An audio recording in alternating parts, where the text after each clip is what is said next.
In this part of the lecture, we shall be talking about the merits and limitations of analysis of variance.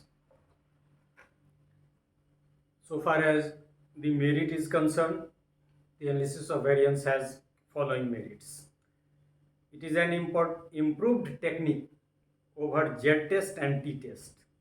It measures both type of variance as between और within. अभी हमने देखा भी example से, और ये formula में भी हमारे हैं कि विदिन ग्रुप और बिटवीन ग्रुप के वेरिएंस का रेशियो जो है उसी से हम एफ टेस्ट निकालते हैं. So it measures not between group variance but it is also measuring the within group variance. तो ये एक इसका मेरिट है. It is an economical technique when to compare too many pairs of mean.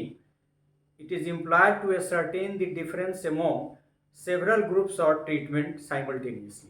जैसा कि हमने देखा कि 28 ग्रुप में यदि हमको टी टेस्ट 28 लगाना होता तो हम एक ही स्ट्रोक में उसको निकाल सकते हैं, और यदि हमको मिल गया कि सिग्निफिकेंट डिफरेंस नहीं है तो ऐसे केस के लिए तो ये बहुत इंपॉर्टेंट है. Third, it can allow more than one variable at a time and to find main effect and interaction effect both. जब हम टू वे की बात करते हैं तो ऑब्वियसली दो वेरिएबल होगा, तो डिपेंडेंट वेरिएबल एक होगा और इंडिपेंडेंट वेरिएबल दो होगा, तभी टू वे लगेगा. तो टू वे लगेगा तो एक का प्रभाव दूसरे पे, दूसरे वेरिएबल का प्रभाव पहले पे, मतलब ये डिपेंडेंट वेरिएबल पे, मतलब दोनों इंडिपेंडेंट वेरिएबल का अलग अलग इंडिपेंडेंट प्रभाव डिपेंडेंट वेरिएबल पे, और इस दोनों की इंटरैक्शन का ज्वाइंट इफेक्ट कैसे इन्फ्लुएंस करता है डिपेंडेंट वेरिएबल पे. तो मतलब ये एनालिसिस ऑफ वेरिएंस यदि हम टू वे में जाते हैं तो और उसकी खासियत यह बढ़ जाती है कि हम दो इंडिपेंडेंट वेरिएबल की स्टडी अलग अलग तो करते ही हैं और उस दोनों का ज्वाइंट इफेक्ट भी देख लेते हैं dependent variable. So it can allow more than one variable at a time and to find main effect and interaction effect of both. Experimental designs largely depends upon this technique. एक तो जो भी हम design का concept है, variable के control करने की बात है, शुरू के लेक्चर में हमने आपको कहा भी, वो सब एनालिसिस ऑफ वेरिएंस से ही रिलेटेड है. और ख़ास के आपका जो फैक्टोरियल डिज़ाइन, मतलब टू फैक्टर, जो सबसे ईजी टू फैक्टोरियल डिज़ाइन का पार्ट है वो 2x2, जिसमें मतलब ये है कि दो इंडिपेंडेंट वेरिएबल होंगे और उसके दो लेवल होंगे, तो 4 सेल बनेंगे, 4 पार्ट होंगे. जब हम two way analysis of variance की बात करेंगे तो आपको ज़्यादा क्लियर होगा. लेकिन two way analysis of variance इसीलिए है कि एनालिसिस ऑफ वेरिएंस का कंसेप्ट है. So experimental design largely depends upon this technique. ये क्वेश्चन भी आप जान लीजिए, नेट में भी पूछ दे कि यदि फैक्टोरियल डिज़ाइन है तो किस स्टैटिस्टिक्स का इस्तेमाल होगा, to way analysis of variance. बाकी किसी से आपको काम उसमें चलेगा नहीं, और फैक्टोरियल डिज़ाइन है भी उसी के लिए. तो ये भी एक उसकी बड़ी खासियत है. नेक्स्ट खासियत इसकी ये है कि when T value is insignificant if is suggested to employ to analyse the difference between two means. अभी हमने वो एग्जाम्पल में देखा था कि कैसे मतलब फाइनल रिजल्ट तो आपको डिफरेंस नहीं आएगा टी से, लेकिन यदि विदिन ग्रुप आप स्टडी करते हैं तो दोनों ग्रुप में डिफरेंस होगा, जो एफ बता सकता है टी नहीं बता सकता है. तो ये भी इसका एक मेरिट है. अब इसके हम कुछ लिमिटेशंस की बात कर लें.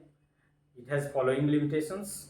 It is based on certain assumptions like normality, randomness, homogeneity etcetera. हमने पैरामीट्रिक टेस्ट चूँकि ये है, तो पैरामीट्रिक टेस्ट के लगाने के सर्टेन एजम्पशंस है, सर्टेन क्राइटेरिया है. उस क्राइटेरिया को यहाँ भी फॉलो करना है. यदि फॉलो नहीं कर सकते हैं तो इसका इस्तेमाल नहीं कर सकते हैं. तो ये इसका एक लिमिटेशन है.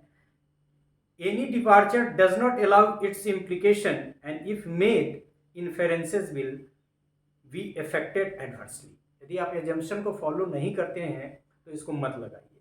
यदि लगा देते हैं तब जब एजम्पशन या कंडीशंस फुलफिल नहीं होता है तो इन्फरेंसेस जो आप ड्रा करेंगे वो गलत हो जाएगा। तो ये इसका लिमिटेशन है।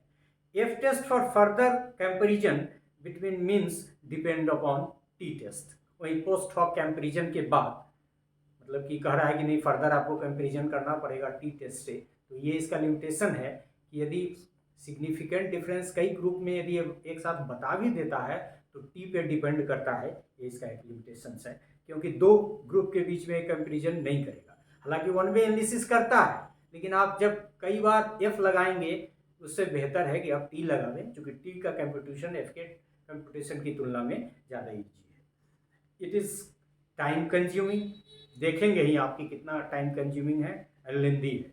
सारे प्रोसेस को समझ जाएंगे तो आप स्वयं समझ जाएंगे।